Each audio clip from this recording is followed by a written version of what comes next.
So the project area, the navigation, you just simply click on the arrow like we do every place else, and it opens up all the different screens within projects. So if we click on list view,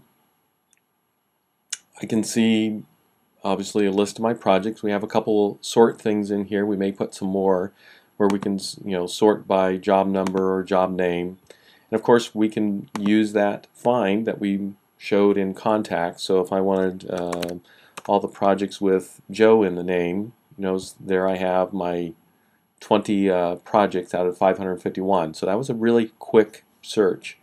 We've really worked to try to systemize, or optimize, I should say, optimize the screen so that these quick finds, if you see it there on the screen, it should work pretty darn fast. And I'll go to action here and say I'm going to find all of them again, just so we can kind of see. For example, if I go TriCal, there's 2 projects. So as you can tell, it's extremely quick.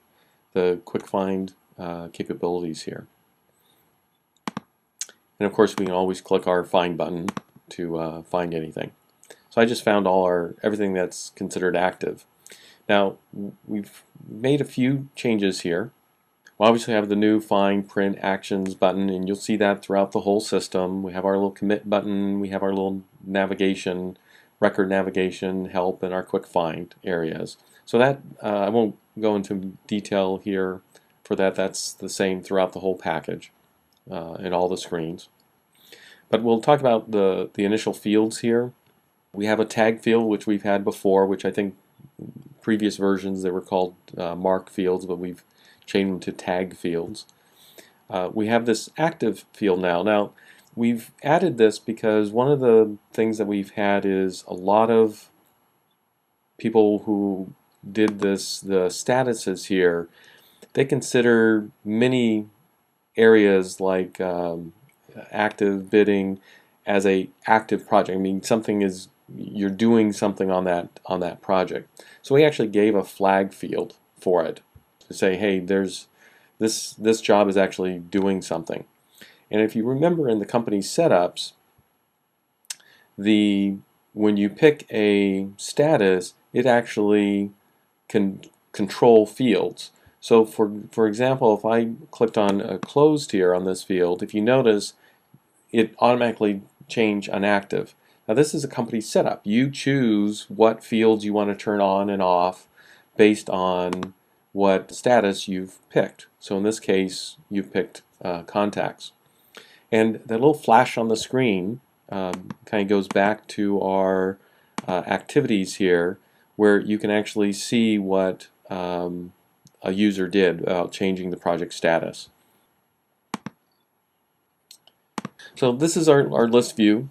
We have the serial number, which is obviously a versionized serial numbers, like all our serial numbers, so we can actually see what version of CMIS this record was created in. So if you look here, this is 609. This record was created in version 609, and this is 600. This record was created in version 600.